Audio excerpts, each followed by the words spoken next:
नमस्कार दोस्तों, एक बार फिर से आप सभी का हार्दिक स्वागत है। तहे दिल से इस्तकबाल करता है ये नाचीज आपकी ही अपने इस निःशुल्क यूट्यूब प्लेटफॉर्म के ऊपर डॉक्टर गढ़वाल साहब इंग्लिश। पिछले वीडियो में मैंने कहा कि जोर का झटका आरपीएससी ने धीरे से दिया है, बड़े बड़े धुरंधर हिल गए हैं आपका वहां पर, नाम बड़े दर्शन छोटे, ऊंची दुकान फीका पकवान। ये अब सारी चीजें सामने झलकने वाली हैं मात्र 7 महीने के समय के अंतर्गत। जो आरपीएससी हमसे चाहती है, क्या आप बच्चे और मुझ जैसा मेंटोर कर पाएगा? ये बड़ा एक सवाल आपके जहन में घूमना चाहिए। जी हां, स्कूल व्याख्याता, school lecturer grade 1 first grade, उसके सिलेबस में आरपीएससी ने बहुत बड़ा बदलाव कर दिया है। तो इस पूरी सच्चाई को अपन जानते हैं सिलेबस के साथ में कि पहले इसमें क्या हुआ करता था, अब कितना बढ़ा है, कितने मार्क्स के क्वेश्चन कौन से सेक्शन से आने हैं, किस तरीके से पढ़ना है, इसमें जो बाकी चीजें उठाई हैं क्या वो सारी ग्रेड 2 है, सेकंड ग्रेड वहां से उठाई जा रही हैं, या फिर इतर भी दी हुई हैं, अन्यतर से भी आपकी उठाई हुई हैं? क्या लिटरेचर को डेप्थ में दिया है, या ऐसा लिटरेचर डाल दिया गया है जो पहले कभी नहीं पूछा गया, या पहले की एग्जामिनेशंस में पूछा जाता था अब उसे ही महत्व दिया गया है, या किसी दूसरे स्टेट बोर्ड की जो एग्जामिनेशंस हैं उनसे वहां पर उसे लिया गया है? तो सीधा बिना किसी वक्त के जाया किए बिना चलते हैं अपन इसके सिलेबस की तरफ। सिलेबस देखो, वहां पर Rajasthan public service commission Ajmer का है, competitive examination for the post of lecturer school education, विद्यालय शिक्षा का सेकंड पेपर की बेटा अपन वहां पर बात करने जा रहे हैं, ठीक है। और जब सेकंड पेपर में आप बात करोगे तो यहां पर आपको एक चीज ये देखनी है बच्चा कि अपने पास में शुरुआत का जो पार्ट है उसमें यहां शुरू में आपको कोई खास चेंज देखने को नहीं मिलेगा, ठीक है। यहां से ज्यादा चेंजेस आपको देखने को नहीं मिलेंगे। आप देखो पार्ट 1 या पार्ट फर्स्ट में सीनियर सेकेंडरी लेवल में ग्रामर एंड यूसेज, आरपीएससी से एक इसमें बहुत बड़ी भूल हुई है। ग्रामर का स्पेलिंग इन्होंने क्या दिया, ईआर, जबकि स्पेलिंग क्या होता बेटा, एआर। बड़ी बड़ी संस्थाएं भी वहां पर भूल कर देती हैं, हालांकि ये जानबूझकर डेलिबरेटली, जानबूझकर नहीं हुआ, विलिंगली नहीं हुआ, आपका इंटेंशनली इरादे के साथ नहीं हुआ है, ये टाइपिंग एरर है। लेकिन आपको याद रखना है ग्रामर का स्पेलिंग होगा GRAMMAR, आपकी भाषा में GRAMMAR, और इसे हिंदी में ग्रामर नहीं बल्कि ग्रामर ऐसा पढ़ा जाएगा। साथ में बढ़ दिया यूसेज वाला, यूसेज नहीं पढ़ेंगे, यूसेज। यहां ये यूज ऑफ आर्टिकल्स एंड डिटर्मिनस, ये पहले भी था अब भी है। टेंसेस बेटा आपका पहले भी था और यहां पर अब भी है। कंडीशनल सेंटेंसेस पहले भी था अब भी है। यूज ऑफ प्रीपोजिशंस पहले भी था अब भी है आपका। मॉडल ऑक्सिलियरीज पहले भी था अब भी है बच्चा आपका वहां पर। Subordination, coordination, compound and complex के मैनर में पहले भी था आपका बेटा, अब भी वहां पर मिलेगा। मतलब यहां तक सेम का सेम चल रहा है। ट्रांसफॉर्मेशन ऑफ सेंटेंसेस में अफर्मेटिव, नेगेटिव, इंटरोगेटिव, यहां तक तो ये सेम है। चेक करना बच्चा इसे आपका, अगर आप देखते हैं तो इसमें यहां अफर्मेटिव पहले था, ठीक है, नेगेटिव पहले था, इंटरोगेटिव पहले था, लेकिन ये नई चीज जुड़ गई, इंपेरेटिव सेंटेंसेस वाला नहीं था। हम पहले भी आपको पढ़ाते थे, अब भी पढ़ाएंगे। तो पहले वाले सिलेबस में भी कोई हमसे पढ़ा हुआ है तो इंपेरेटिव पढ़ा हुआ है उसका, तो उसे यहां चिंता करने की आवश्यकता नहीं है। एक्टिव एंड पैसिव पहले भी था बच्चा आपका, अब भी है। डायरेक्ट एंड इनडायरेक्ट स्पीच पहले भी था, अब भी है। फ्रेजल वर्ब्स पहले भी था, अब भी है। प्रोवर्ब्स, इडियोमेटिक एक्सप्रेशंस पहले भी थे, अब भी है आपके वहां पर। Phonetic transcription and word stress दोनों पहले भी थे, अब भी है आपका।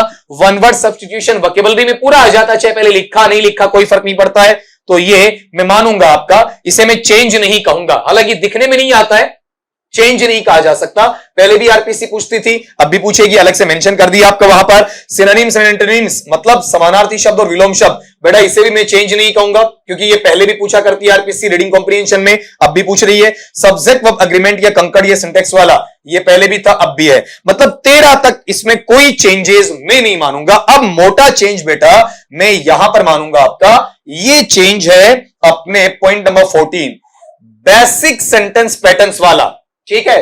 बेसिक सेंटेंस पैटर्न्स ग्रेड 2 में लगा हुआ था, अब ग्रेड 1 में लगा दिया। ये पहला टॉपिक बिल्कुल चेंज हो गया है जिसे आपको पढ़ना पड़ेगा अलग से।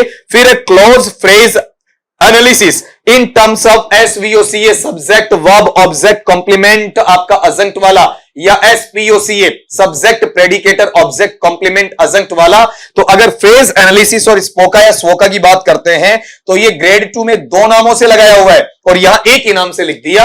ये टॉपिक भी ग्रेड 2 से उठाया हुआ है, ये पहले ग्रेड 1 में नहीं था। फिर रीडिंग कॉम्प्रिहेंशन एंड वोकैबुलरी, बेटा ये पहले भी था और अब भी है, तो ये आपका वहां पर नया नहीं है। तो इस पहले सेक्शन में आपके पास में 14वां और 15वां ये दो कंटेंट ऐसे हैं जो कंटेंट पहले नहीं थे, अब जोड़े गए। इनको देखकर लगता है कि आरपीएससी ने आमूलचूल परिवर्तन नहीं किया।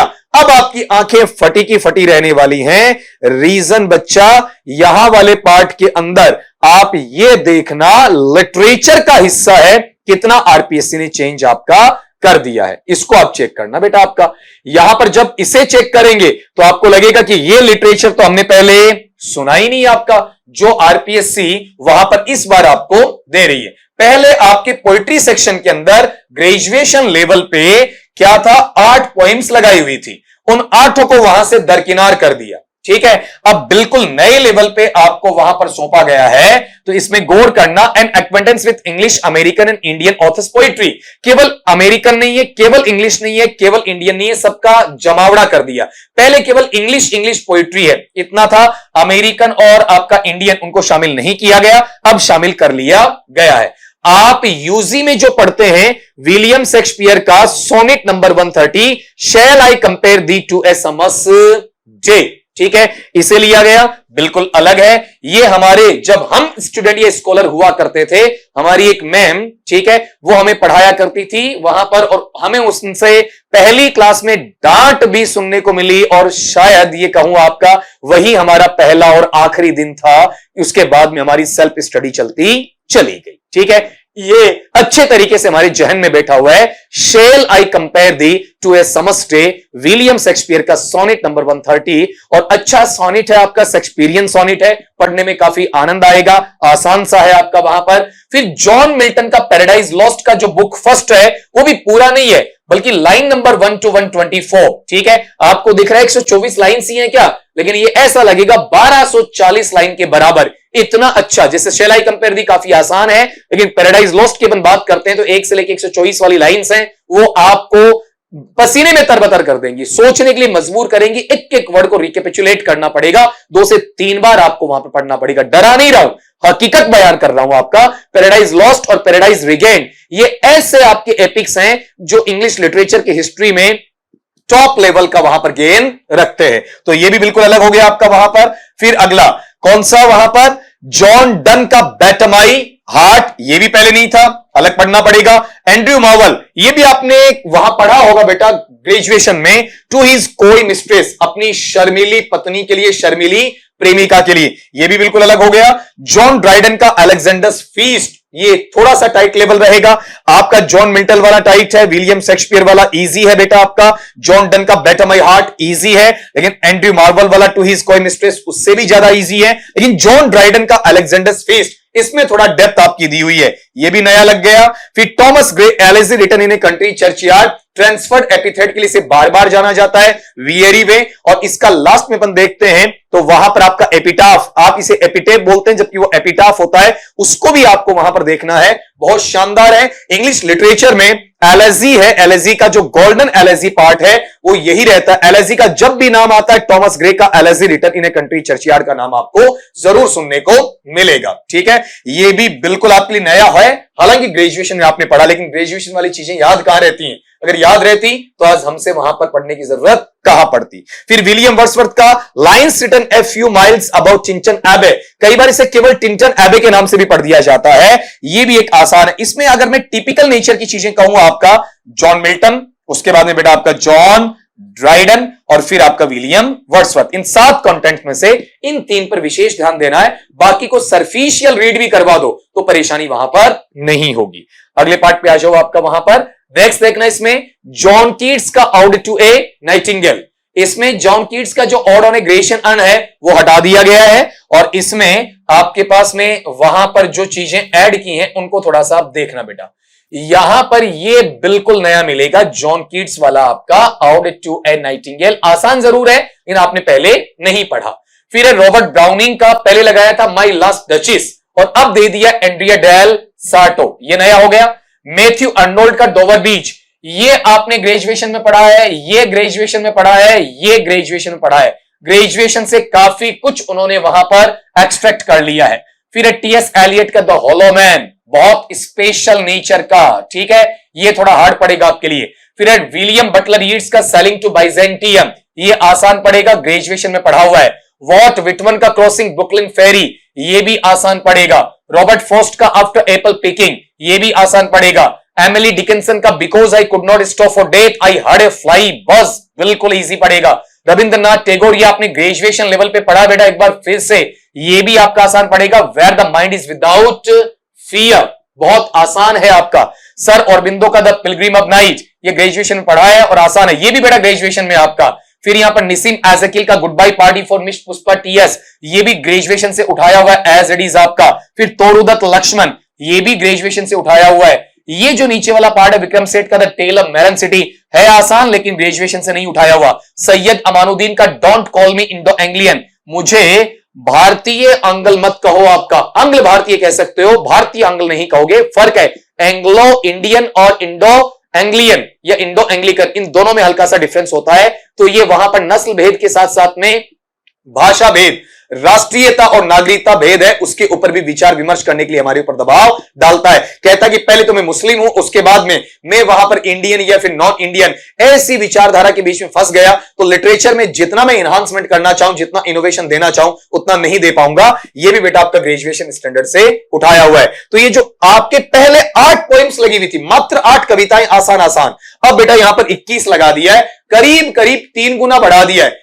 8 को 3 से गुणा करते हैं 24 होते हैं, 3 का मैं फिर भी मैं 3 गुना क्यों बोल रहा हूं, इसमें कुछ ऐसा पार्ट जैसे पैराडाइज लॉस्ट वाला है आपका या फिर टीएस एलियट वाला है बेटा आपका, ये ऐसी चीजें हैं जो एक ही पोइट्री 3 से 4 पोइम के बराबर वहां पड़ती है। तो 3 गुना नहीं, 3 गुना से ज्यादा भी कहूं ना तो अतिशयोक्ति या हाइपरबोली या एक्सैजरेशन नहीं होगा। तो बेटा पढ़ना पड़ेगा। मैं पहले कहता था कि ग्रेड 1 ये स्कूल लेक्चरर में सिलेक्शन लेना हलवे जैसा है, लेकिन अब मैं कह रहा हूं कि आरपीएससी इस बात के लिए धन्यवाद की पात्र है, साधुवाद की पात्र है कि उसने ऐसा सिलेबस लगाया। ना केवल बच्चा बल्कि टीचर भी वहां पर चेक हो जाएगा कि किस तरीके से बच्चों को तैयार करवाना है। कट कॉपी पेस्ट खत्म, पुरानी रिकॉर्डेड क्लासेस खत्म, टाइम पास खत्म, चुटकुले खत्म, सीधा और सीधा आपका पढ़ाने पर आना पड़ेगा। और वहां पर एक एक चीज के लिए कम टाइम में हो सकता है 1 या 1.5 साल बाद में ये फिर रिकॉर्डेड पे चल जाए, लेकिन ये जो वैकेंसी होगी यहां से जो टीचर पढ़ाएगा या बच्चा पढ़कर टीचर लगेगा, उसके बाद में उसमें कहीं पर भी कोई कमी की गुंजाइश नहीं रहती है। अब इसमें क्लॉज सेक्शन में पहले बेटा आप देखते हो 2 ही एसेस, फ्रांसिस बेकन का अब स्टडीज वाला पार्ट आपका और चार्ल्स लेम का चिमनी स्वीपर्स वाला। लेकिन अब देखो बेकन लगाया हुआ तो है, लेकिन यहां अब स्टडीज नहीं बल्कि अब ट्रुथ लगा हुआ है। रिचर्ड स्टीली बिल्कुल नया मिल गया आपको स्पेक्टेटर क्लब के लिए। चार्ल्स लेम लगा है लेकिन चिमनी स्वीपर्स नहीं दिया, मॉडर्न गैलेंट्री दे दिया है। मोहनदास करमचंद गांधी का व्हाट इज स्वराज, ये हिंद स्वराज के 4थे अध्याय से उद्धरित है, वो लिया गया है।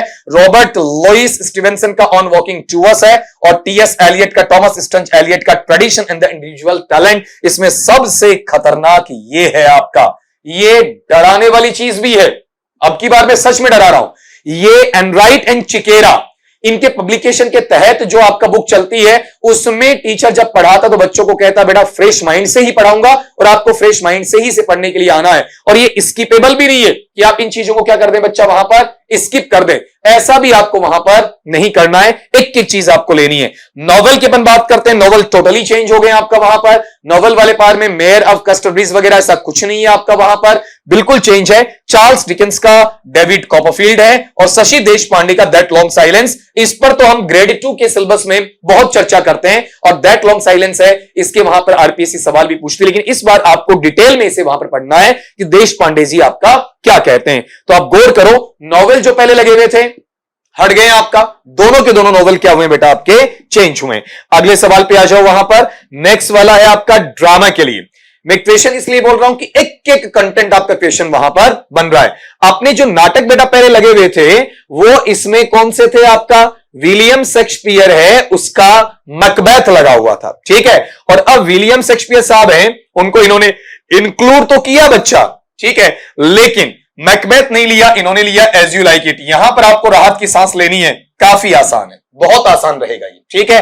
फिर गिरीश कर्नाड का तुगलक, ये उससे भी आसान है। ये दोनों के दोनों बच्चे आपके ग्रेजुएशन लेवल में लगे, तो यहां पर आप थोड़ा सा रिलीफ महसूस कर सकते हो। मैकबेथ में दिक्कत आती है, एज यू लाइक इट में नहीं आती है, ठीक है। अगर आप वहां पर दूसरे वाले पार्ट में जाते हैं तो दूसरे वाला जो आपका ड्रामा है, ठीक है, हैरोल्ड पिंटर वाला एब्सर्ड ड्रामा आपका बर्थडे पार्टी, अगर उसकी भी आप बात करते हैं तो वो उतना वहां पर कंफ्यूजिव है जितना बच्चा कंफ्यूज नहीं होना चाहता है। तुगलक क्लियर है आपका, तुगलक में कहीं पर भी आपका ऐसा कंफ्यूजेबल स्थिति वाला भाग नहीं देखा गया। वैसे भी इंडियन राइटर है, इंडियन ड्रामेटिस्ट या प्लेराइट है, तो वैसे भी भाषा क्या रहेगी, लूसिड या फिर इजी या कंफर्ट जोन वाली रहेगी।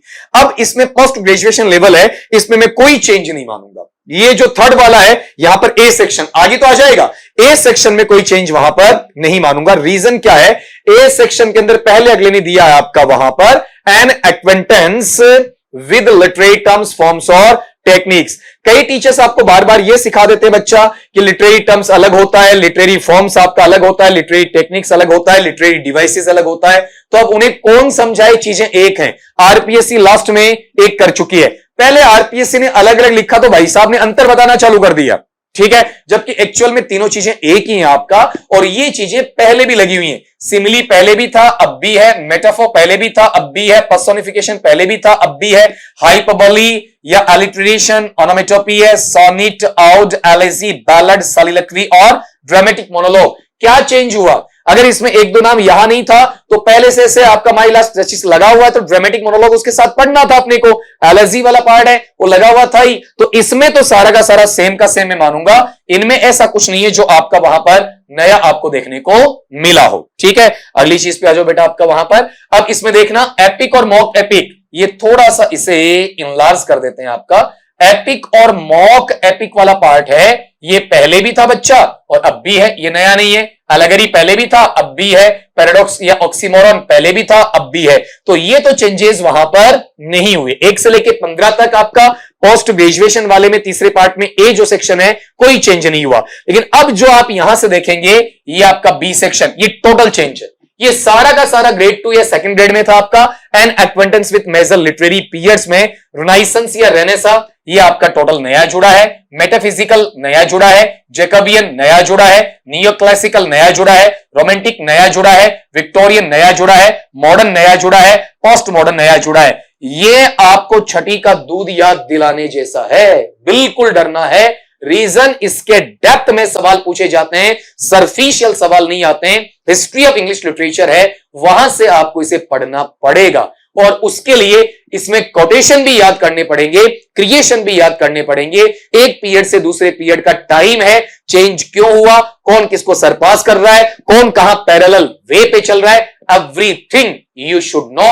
Not only you should know but you must know, आपको जानना होगा। ऐसे एक नया सेक्शन बना है and acquaintance with major literary movements का, ये भी टोटल न्यू है आपका। ये सारी की सारी चीजें ग्रेड 2 में थी, अब बेटा ग्रेड 1 में शामिल कर दी हैं। जैसे रोमांटिसिज्म नया है, गॉथिक नया है, प्री रेफेलाइट नया है, रियलिज्म नया है, एग्जिस्टेंशियलिज्म नया है। तो ये जो बी और सी सेक्शन 8 और 5 13 पॉइंट हैं, टोटल नहीं जुड़ गए। अब वाकई में मुझे इस सिलेबस को पढ़कर ही आनंद आ रहा है आपका कि जब इन चीजों को आप पढ़ोगे, पेपर में जाओगे तो आपके पास ढेर सारा कंटेंट होगा, उसमें से सवाल पूछेगा तो पेपर सेटर को आनंद आएगा, टीचर को आनंद आएगा और एक अच्छे लर्नर, अच्छे स्कॉलर को वहां पर पढ़ने में भी मजा आएगा। फिर अगला वैरायटीज ऑफ लैंग्वेज है, इसमें बेटा 4 चीजें तो अगले ने सेम रखी हैं। कौन सा? क्रियोल पहले था, अब भी है। पिजिन पहले था, अब भी है। क्राउड स्विचिंग पहले था, अब भी है। क्राउड मिक्सिंग पहले था, अब भी है। लेकिन ये डायलेक्ट और रजिस्टर एक्चुअल में पहले था, इनके साथ ही पढ़ाया जाता था, ठीक है।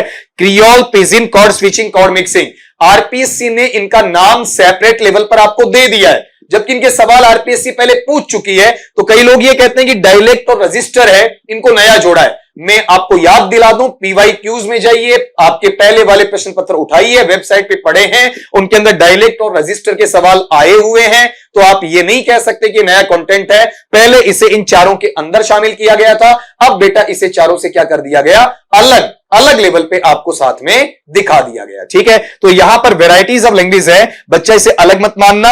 ये दोनों चीजें पहले नाम नहीं डाला गया था, सवाल आते थे, इन चारों के अंतर्गत इन्हें जोड़ते हुए सवाल पूछे जाते थे। अगले पे आ जाओ बच्चा, यहां पर आपका नेक्स्ट वाला देखना, चौथा पार्ट, इसमें नाम मात्र का चेंज है, बिल्कुल आंशिक स्लाइड चेंज है आपका।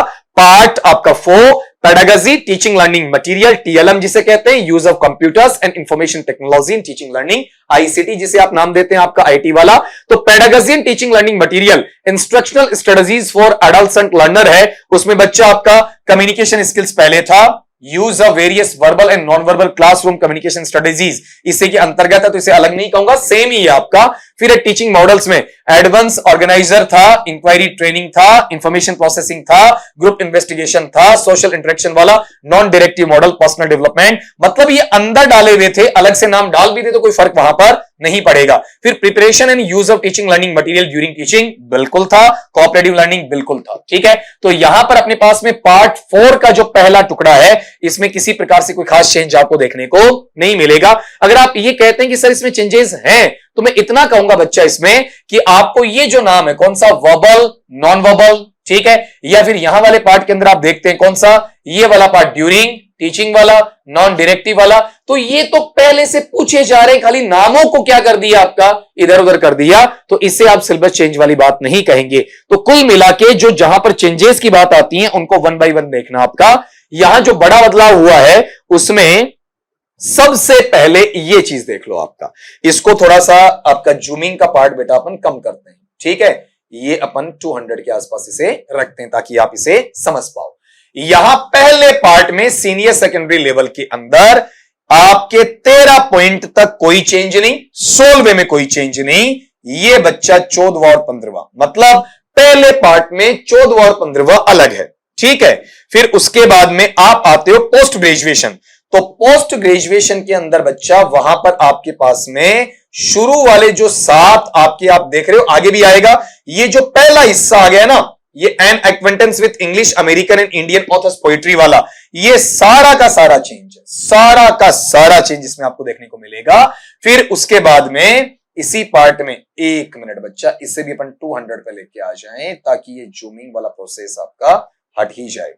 इसमें आप देखेंगे फिर यहां 8 तक नहीं 21 तक, पहले 8 थी ना, अब 21 जोड़ दिया आपका, तो 21 पोएम टोटल क्या है, अलग है। प्रोज सेक्शन में पहले 2 थे, 6 अलग है। नॉवेल थे 2 ही, लेकिन दोनों चेंज है। ड्रामे थे 2 ही, दोनों आपके चेंज है, ठीक है। तो ये जो आपका ग्रेजुएशन लेवल है, चाहे इसमें पोइट्री है, प्रोज है, नॉवेल है, ड्रामा है, 100% चेंज है, 100 का 100% वहां पर चेंज है। पोस्ट ग्रेजुएशन लेवल है, अगर इसकी बात करते हैं तो इसका पहला पार्ट है, उसमें कोई चेंज नहीं है आपका वहां पर, ठीक है। लेकिन इसका जो सेकेंडरी स्टेट अपन देखना चाहेंगे, उसमें कहीं ना कहीं आपको थोड़ा चेंज देखने को मिलेगा, ठीक है। सेकंड वाला जो बी पार्ट है इसका, ये कंप्लीट चेंज है। सी पार्ट इसका कंप्लीट चेंज है। डी को मैं चेंज नहीं मानूंगा, पार्ट 4 को भी मैं चेंज नहीं मानूंगा। आप भले ही अक्षर से मिलाएं तो इसे चेंज कह सकते हैं कि सर आपको नहीं लग रहा होगा, लेकिन हमें तो वहां पर आपका चेंज लग रहा है, ठीक है। अब यहां पर एक चीज और लेना लास्ट के पेज पर, कि जो आपके आईसीटी और पेडागॉजी वाला सेक्शन है, उसके second part use of computers and information technology in teaching learning material, तो concept of ICT and digital learning था पहले। जब ये पढ़ा रहा टीचर, तो बेटा आपको ई लर्निंग और वर्चुअल क्लासरूम तो पढ़ाता ही था बेचारा, ठीक। तो ये आरपीएससी ने नाम दे दिया, जबकि मैं इसे चेंज नहीं कहूंगा, पहले भी अनाउंस कर चुका हूं। Technology integration in teaching learning and assessment, ये भी साथ बताता था। जब आपका आईसीटी और डिजिटल लर्निंग का कॉन्सेप्ट आ गया, तो ये दूसरा और तीसरा इसका क्या है, सब टॉपिक है, सब कंटेंट है, तो इसे अलग से ले जाने की आवश्यकता कहां है। बस इसे एलाबोरेट किया गया, इंटरप्रेट किया गया, फुल्ली एक्सप्लेन वहां पर बच्चा आपका किया गया है। तो ये जो कॉम्पिटिटिव एग्जामिनेशन है स्कूल लेक्चरर वाली, वही 300 मार्क्स की रहनी है, वही 3 घंटे का पेपर रहना है, वही 150 सवाल आने हैं, वही नेगेटिव मार्किंग इसमें होनी है। नेगेटिव मार्किंग बेटा 1/3 होनी है, 1/3 हिस्सा होना है। तो इसमें अपन अंदाजा लगाते हैं, तो अंदाजा कैसे लगेगा देखना। अपना जो knowledge of subject concern senior secondary level है, मैं आज ही आपको कह देता हूं, मेरे अकॉर्डिंग इसमें 55 सवाल है, 55 याद रखना और वीडियो को सेव भी रखना। फिर knowledge of subject concern graduation level है बेटा, ये भी जाएगा आपका 55, ठीक है, 110 हो गया आपका। फिर उसके बाद में यहां पर ये जो पोस्ट ग्रेजुएशन लेवल है, ये बच्चा आपका वहां पर जाएगा 30 वाला 140, और लास्ट में चौथा है उसमें जाएगा 10, जिस हिसाब से आरपीएससी वहां पर चल रही है। अब इसमें 1 या 2 सवाल ऊपर नीचे हो जाता है ग्रामेटिकल पोर्शन का, इसके अलावा वहां पर इसमें नहीं हो सकता है, क्योंकि आरपीएससी खुद चाहेगी कि हर टॉपिक को वहां पर कवर करे। सेकंड वाला पार्ट है, उसमें मटेरियल ज्यादा डाला है, वहां से सवाल उठाएगी। पहले वाला आपका जो मटेरियल है, उसके अंदर केवल ग्रामर, फोनेटिक, वर्ड स्ट्रेस नहीं, ग्रेजुएशन वाला ग्रामर भी डाल दिया, वोकेबलरी भी डाल दी, रीडिंग कॉम्प्रिहेंशन डाल दिया, तो सबको एक एक क्वेश्चन से भी टच करे। तो भी सवाल 55 से ज्यादा जाते हैं, उन्हें 2 से 3 चीजें छोड़नी पड़ेंगी, तब जाकर 55 तक वहां पहुंचेंगे। पोस्ट ग्रेजुएशन में ज्यादा मसाला नहीं है, तो वहां पर सवाल 30 बनाने भी थोड़ा मुश्किल हो जाएंगे आपका, तो वो 55 की जगह 56, 57, 58 भी बन सकते हैं, और ये 30 की बजाय 26, 27, 28 भी हो सकते हैं। और लास्ट में आईसीटी वाला सेक्शन है, 2 टुकड़े लगाएं, 5-5 सवाल दोनों टुकड़ों के अंदर से निकाले जाएंगे और उनके सब सेक्शन वहां पर डाल दिए जाएंगे। तो आरपीएससी का यह बड़ा बदलाव है। जो पढ़ने वाले लोग हैं उनके लिए तो बेहतरीन चीजें हैं, और जो नहीं पढ़ने वाले, केवल शॉर्टकट से गुजरने वाले, गाइड बुक से पढ़ने वाले, क्रैश कोर्स करने वाले, सिर्फ आपका वहां पर नॉर्मल आपके टीचिंग लर्निंग प्रोसेस से गुजरने वाले, उनके लिए वहां पर यह परीक्षा नहीं होगी। इस बार जो सिलेक्शन लेकर जाएगा वो डेफिनेटली डेप्थ के साथ में वहां पर लेकर जाएगा। तो अब इसके लिए करना क्या है? जो आपके पुराने कोर्सेज बिक रहे थे, ठीक है, उनका सफाया हो चुका है। आरपीएससी ने उन्हें नेस्तनाबूद कर दिया आपका। टोटली हर को नया रिकॉर्ड करना पड़ेगा, कुछ टॉपिक्स को छोड़ के वहां पर काफी मेहनत उन्हें करनी पड़ेगी। अपना जो आपका कोर्स लॉन्च हुआ गुरु पूर्णिमा के शुभ अवसर पर, उसके बाद में जितने आपके टॉपिक्स रिकॉर्ड हुए वो इनमें से ही हैं, इनसे एक भी अभी तक बाहर रिकॉर्ड नहीं हुआ है। किसी भी टॉपिक को हमें डिलीट करना नहीं पड़ेगा। यह हमारे लिए बहुत बेहतरी की बात है, और हमने 10 जुलाई वहीं से इसे रिकॉर्ड किया है आपका। तो जुलाई के बाद अगस्त गया है, सितंबर, केवल 2 ही महीने हमें हुए हैं, और लगभग उसमें ग्रामेटिकल पोर्शन है वो कवर हो चुका है। नया जो ग्रामर वाला जुड़ा है वो साथ में इसमें ऐड हो जाएगा। बेटा उसमें केवल रिकॉर्डेड क्लासेस, स्टूडियो वाली नहीं है। अब पिछले कुछ दिनों से आपका वहां पर क्लासरूम के वीडियोस हैं वो भी डल रहे हैं। जो बोर्ड पे पढ़ाया जा रहा है उसकी पीडीएफ है, पीपीटी वाली पीडीएफ बनकर उसमें आ रही है। नोट्स का सेक्शन उसमें आपका अलग से बना हुआ है। तो अगर आप वहां पर इसमें सफलता प्राप्त करना चाहते हैं, हमसे जुड़ना चाहते हैं, तो गूगल प्ले स्टोर पे जाएं, doctor Garhwal sir English application को वहां पर डाउनलोड करें, इंस्टॉल करें, रजिस्टर करें, लॉगिन करें, और टोटली जो फ्रेश रिकॉर्डिंग, टोटली जो क्लासरूम वाला लाइव वाला सेक्शन है वो वहां पर आपको मिले, उसके साथ में जुड़े और अपनी सफलता को सुनिश्चित करें। और ये जो बड़ा बदलाव है आपके भाग्य में आपका लिखा हुआ था, और साथ में आपकी जिंदगी में भी बेहतरीन बदलाव लेकर आए। आप एक गवर्नमेंट सर्वेंट बने, ऐसा शुभाशीष आप सब छोटे भाई बहनों को मेरी तरफ से है। तो आज के लिए इतना ही, मिलता हूं आपका वहां पर नई इंफॉर्मेशन, नई अपडेट के साथ में। तब तक के लिए सभी दोस्तों को यही कहूंगा, स्वस्थ रहिए, मस्त रहिए, लेकिन बच्चा पढ़ते रहिए।